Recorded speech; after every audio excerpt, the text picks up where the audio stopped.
Sejam todos bem-vindos à nossa aula da semana 3, onde nós vamos estudar as patologias em concreto armado. Bom, então, as estruturas de concreto, elas não são eternas. A gente já viu isso, que nós precisamos fazer manutenções, e embora nós projetemos para que elas durem o máximo possível, elas precisam passar por processos de manutenção. Então, há uma tendência de sempre haver a deterioração de qualquer material usado na construção civil com o passar do tempo. E uma vez que ela não for, se ela não for bem projetada, executada, utilizada, também passar por processos de manutenção preventiva, ela não vai alcançar a sua vida útil de projeto. Então, o concreto é basicamente a mistura de água, cimento, um agregado miúdo, que geralmente é areia, e um agregado graúdo, que geralmente é a brita. Quando no concreto é imerso, é colocada internamente barras de aço, que é chamada de armadura, nós temos então o concreto armado e também temos, quando é feita as técnicas de proteção, cabos que são protendidos, nós temos então o concreto protendido. Então nós podemos usar essas estruturas de concreto armado tanto a partir da fabricação local, que são conhecidas como as estruturas pré-moldadas, onde a gente faz na própria obra e coloca esse material. Pode ser pré-fabricado, que vem de uma indústria onde é feita essa peça e levada até o local da obra. Temos também as estruturas moldadas in loco, que é quando você coloca o concreto dentro de uma forma já na posição final onde ela vai ficar. Então vale salientar a diferença entre concreto pré-fabricado e o concreto pré-moldado. Pré-fabricado é aquele que vem de fora da obra, vem de uma indústria, de um lugar específico para a produção desses materiais. E o concreto pré-moldado é aquele que é feito na obra, mas ainda não na sua posição final. E depois de pronto, depois de endurecido, ele é levado até a sua posição final. Então, o primeiro fenômeno que nós vamos falar é o da lixiviação. Então, o fenômeno da lixiviação pode acontecer tanto em peças fabricadas, como também em peças antigas. Então, a lixiviação é um mecanismo, um processo, responsável por dissolver e carrear os compostos hidratados da pasta de cimento, nesse caso aqui será o hidróxido de cálcio, o CaOH2, por ação de águas puras, carbônicas agressivas, ácidas e outro. Então, basicamente, o que acontece é quando nós temos, na lixiviação, é quando nós temos a reação de água com o CaOH2, o hidróxido de cálcio, presente na pasta de cimento. Então, o composto hidratado aqui, no caso, é o CaOH2. Então, uma vez que a água ela entra dentro dos poros ou através de fissuras no concreto, essa água vai reagir com o CaOH2 e vai formar o carbonato de cálcio, CaO3. A água vai evaporar e esse hidróxido de cálcio aqui, ele então vai reagir com o CO2 presente no ambiente. Então, nós temos aqui, como resultado dessa reação do CO2 presente no ambiente com o hidróxido de cálcio e a partir da evaporação da água, a formação de manchas esbranquiçadas, geralmente em estruturas com presença de água ou que estejam próximos de locais onde há água ou com umidade elevada. Então ela pode acontecer tanto na forma de eflorescência, que são manchas brancas vistas na superfície da estrutura, como pode acontecer também através das estalactites. Estalactites são essas formações geralmente em reservatórios, que são formados a partir da reação do hidróxido de cálcio presente na pasta de cimento com o CO2 presente no ambiente.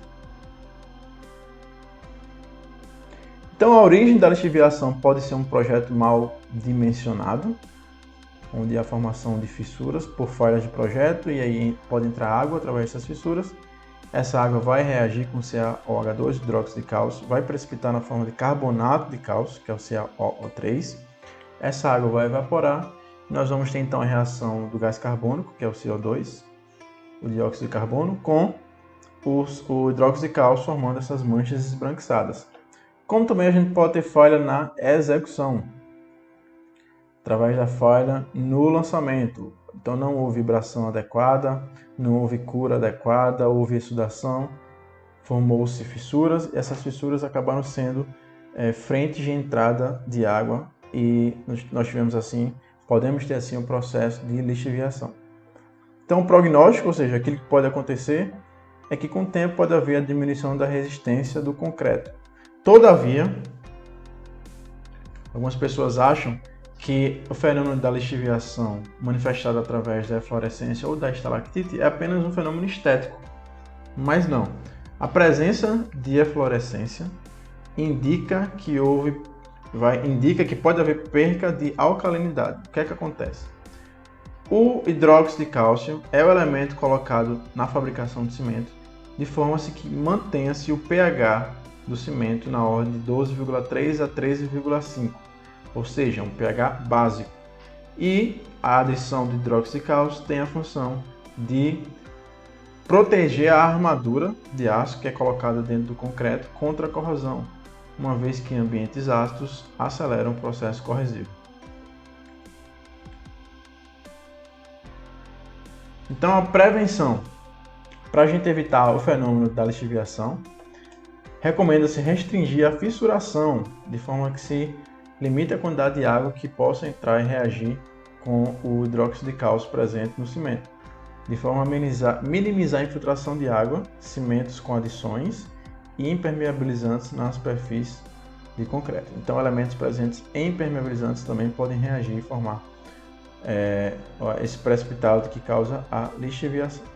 A terapia geralmente é feita com limpeza com jateamento de água e análise do desempenho da peça. Então, para retirar as manchas, geralmente se faz um jateamento de água, mas é necessário analisar outras formas de fechar essas fissuras que podem estar causando o fenômeno. Outra patologia, outra manifestação patológica presente nas estruturas de concreto armado comum é a desagregação. Geralmente acontece em peças recém-fabricadas e ela trata do esfarelamento ao aplicar mínimos esforços na estrutura. Então nós temos uma estrutura recém-concretada, fabricada, e ao aplicar uma carga aqui, essa peça ela vem a esfarelar, vem a se dividir em vários pequenos pedaços. Geralmente o fenômeno está associado ao excesso de água, de forma que houve uma redução brusca da resistência do elemento.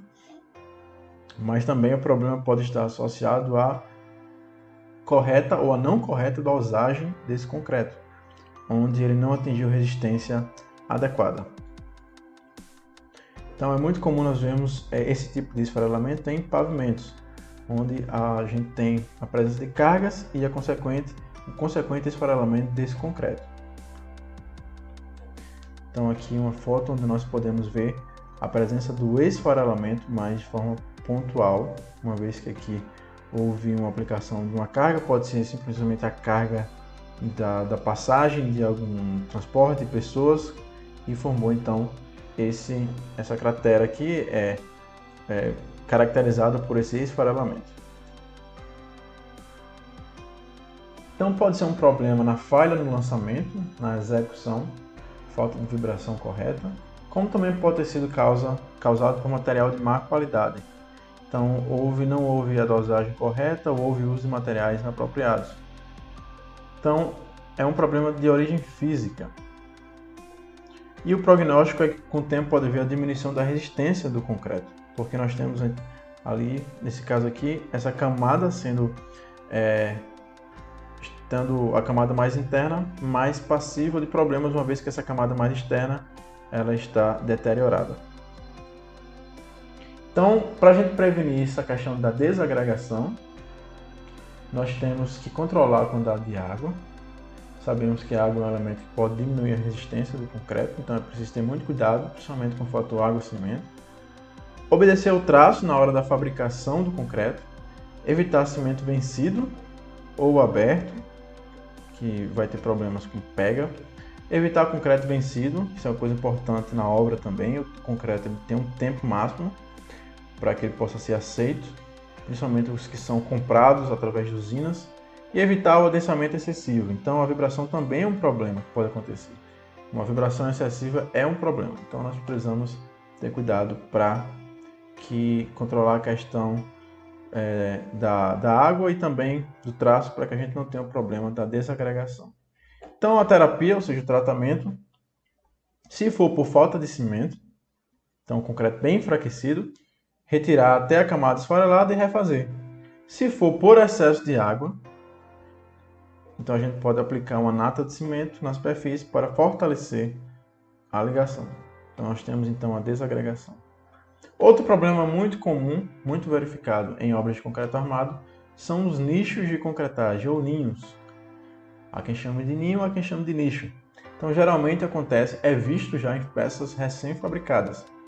Então o nicho de concretagem é uma descontinuidade, é uma região sem concreto, falha na concretagem, no qual permite a entrada de agentes agressivos.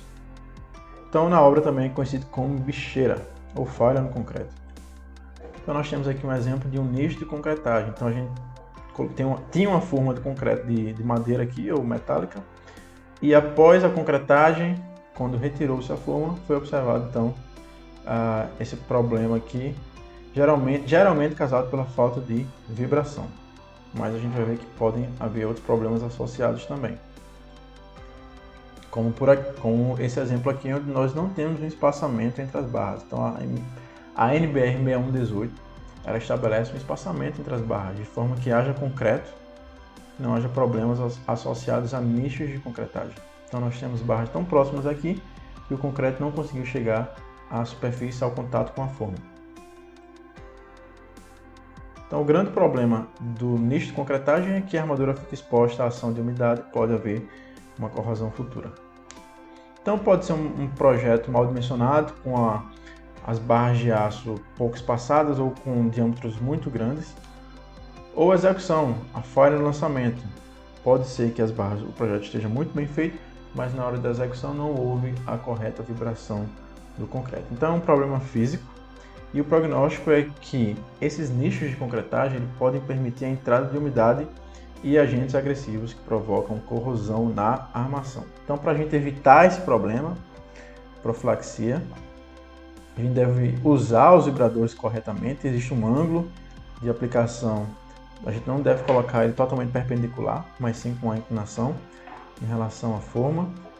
A altura de lançamento, a gente evita lançar concretos muito distantes do ponto de aplicação, para a gente evitar o fenômeno de segregação, exsudação. A gente pode também utilizar técnicas como o concreto fluido, que é um concreto que tem uma probabilidade menor de gerar nichos de concretagem. Inclusive tem um concreto autonivelante também bastante utilizado hoje em dia. A distribuição da armação, a gente deve ter muito cuidado na obra.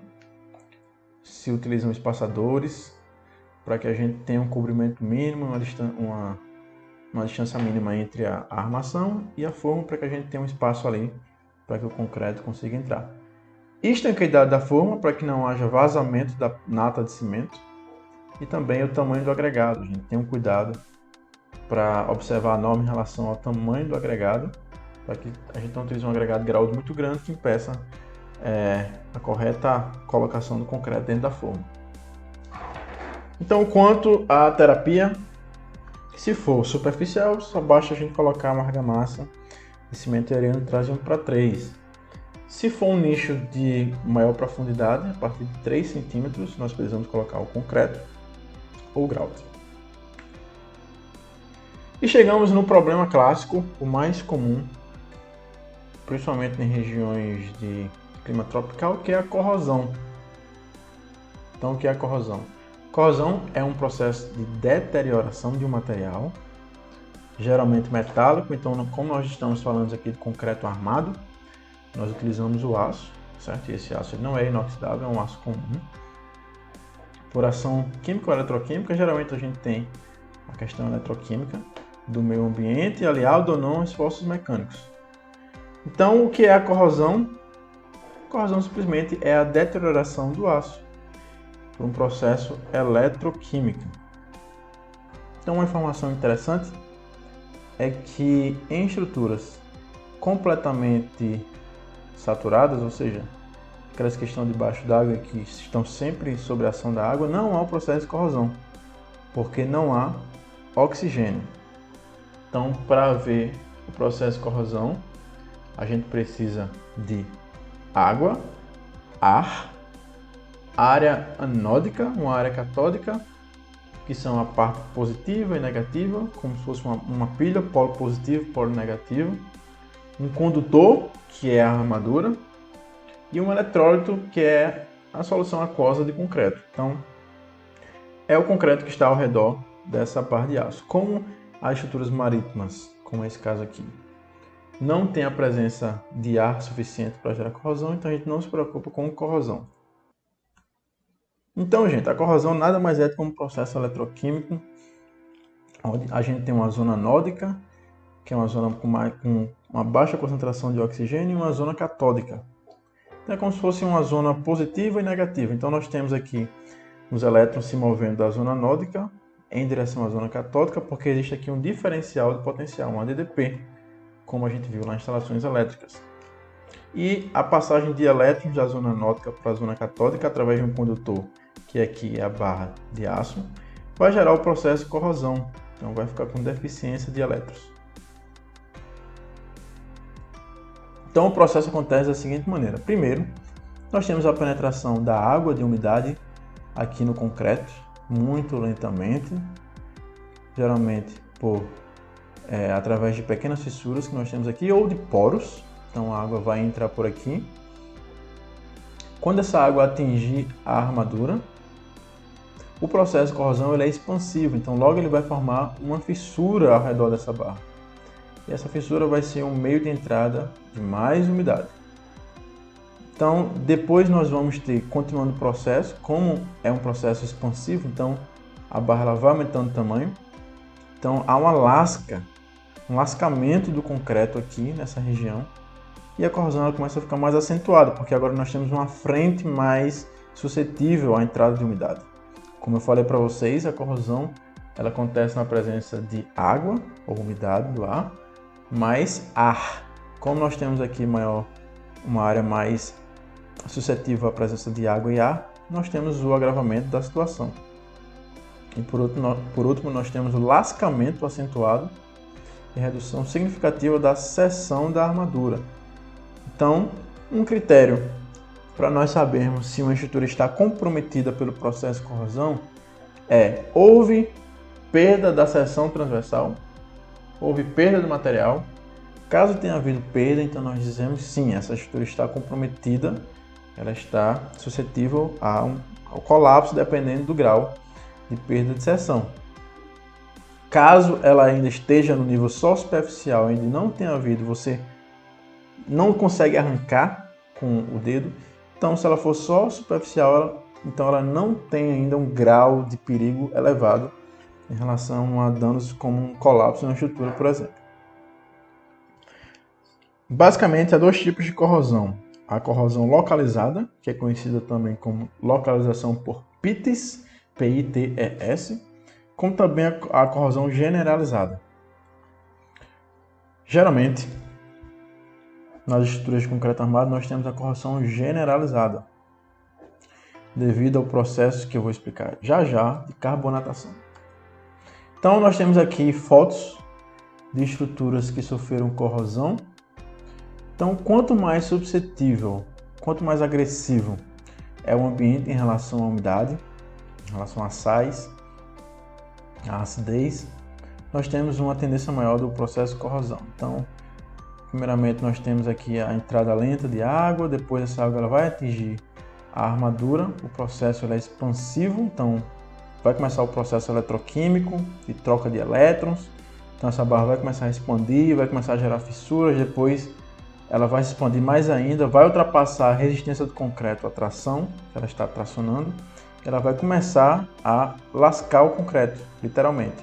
Então é o processo chamado de lascamento, que é quando as tensões aqui geradas por a expansão da armadura são tão grandes que elas arrancam o concreto. Então o concreto perde a aderência com o aço e simplesmente é expulso da estrutura.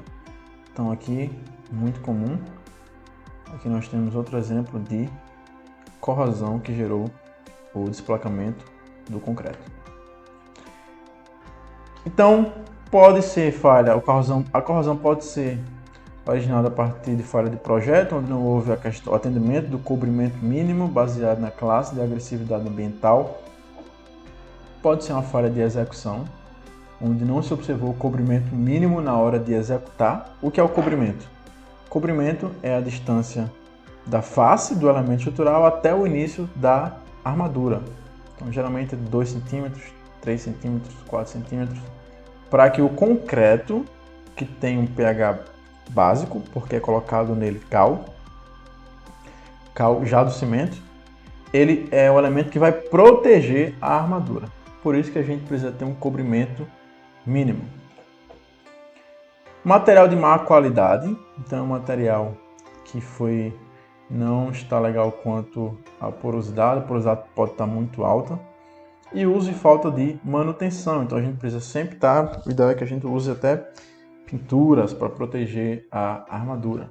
Então concretos que não têm acabamento, que são aqueles concretos brutos, concretos sem acabamento, precisa ter um cuidado muito maior quanto à corrosão. Então é um processo físico e químico, ele começa quimicamente e depois começa a haver tensões, então gerando também uma parte física. E o prognóstico é que vai haver sempre aumento do desplacamento, perda da seção do aço e, consequentemente, a perda de resistência da peça, podendo chegar até a condenação, até ao fato de que aquela estrutura deve ser totalmente substituída ou reformada. Então está aqui uma tabela que mostra os cobrimentos mínimos baseado nas classes de agressividade ambiental. Então, fraco, moderado, forte, muito forte. Então, ambientes urbanos. Então, toda edificação em ambiente urbano é considerado classe 2. Ambiente 1 é classe rural.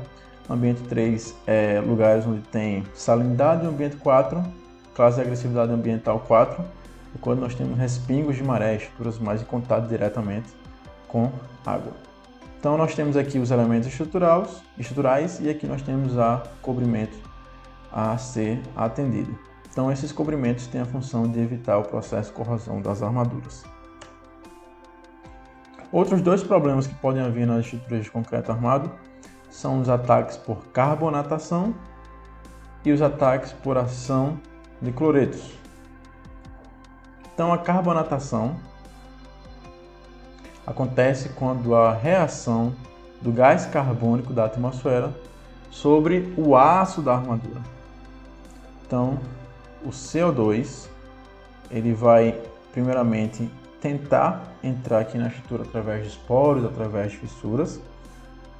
Ele vai, quando chega na armadura, ele vai gerar o processo de corrosão. Então, o CO2 tem oxigênio aqui. Quando entra em contato com a armadura, vai gerar o processo de corrosão. Então, nós dizemos aqui que é um processo de corrosão, mas gerado pela carbonatação, pelo excesso de CO2. Então, a carbonatação é algo que pode ser muito perigoso em estacionamentos, onde há muita liberação desse tipo de gás pelos veículos. Então, nós temos aqui uma sequência do que pode acontecer. Inicialmente, nós temos concreto não atacado. Nós temos a ação inicial de uma água carbônica, ou seja, uma água rica em gás carbônico, CO2. Então, nós temos aqui então um concreto que fica carbonatado, ele vai ficando rico, seus poros vão ficando ricos em dióxido de carbono. Até então não chegou na armadura ainda. Até o momento que a frente de carbonatação chega na armadura, despassivando, ou seja, tirando uma proteção ao redor que as armaduras têm. E então começando o processo de corrosão. E o processo de corrosão ele é expansivo, então a armadura ela vai aumentando de tamanho, gerando fissuras maiores, desplacamento do concreto e perda da seção transversal do aço. Então nós temos aqui o processo de carbonatação, que é quando nós temos o gás carbônico da atmosfera atingindo o concreto, formando uma frente de carbonatação, que ao chegar em contato com o aço irá reagir a presença desse gás carbônico com o aço, formando então o processo de corrosão. Então nós temos vários fatores que influenciam o processo de carbonatação, a intensidade, e quero dar destaque aqui à concentração de CO2 e também a relação água-cimento, porque a relação água-cimento é um fator importante quanto à porosidade. Então, concretos com uma alta relação água-cimento serão mais porosos que aqueles concretos que têm menos água, com a baixa relação água-cimento. E nós também temos as contaminações por cloretos. Então, a água utilizada para a fabricação do concreto pode estar rica em cloretos. Nós podemos ter agregados, os agregados, por exemplo, a areia da praia, geralmente é rica em cloretos. E o cloreto, a gente não quer, o cloro, a gente vai reagir com a armadura também, formando o processo de corrosão. Então, consiste na ruptura local da camada de passivação, que é quando começa o processo de corrosão, causada pelo elevado teor do íon cloro. Então, geralmente a contaminação por cloretos ela se dá de forma mais localizada do que os outros tipos de corrosão que são generalizados. E existem diversos fatores também que vão influenciar o processo de contaminação por cloretos. Então, no momento síncrono, nós vamos analisar algumas técnicas para a terapia de problemas relacionados à corrosão. Até mais!